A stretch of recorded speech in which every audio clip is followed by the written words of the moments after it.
cheval selon l'humeur des participants. Bref, le rendez-vous de Tolva, vous l'avez compris, est ouvert à tous et d'autant plus apprécié que le soleil cette année était de la partie. Tiefen Pfeiffer, Patrick Mertz.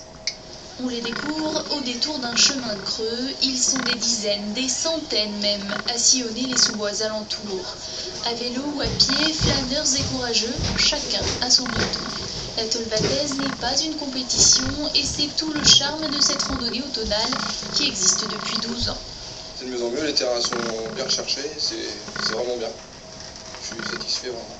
Qu'est-ce qui est bien? Le parcours? Le parcours, en plus on a eu un temps vachement bien, donc les terrains sont assez gros, c'est praticable, c'est super. Plusieurs itinéraires sont proposés de 5 à 50 km pour être accessibles aux petits comme aux grands marcheurs.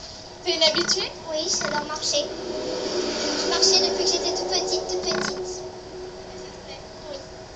Un encadrement extraordinaire et très familial. Voilà. Faut continuer, faut la continuer cette Tolvataise. 160 bénévoles sont mobilisés pour assurer la sécurité des participants sur les 250 km de parcours. Le maître mot des organisateurs, c'est la convivialité. Tout le village qui se mobilise, c'est énormément de monde dans le village qui se mobilise pour cette manifestation-là.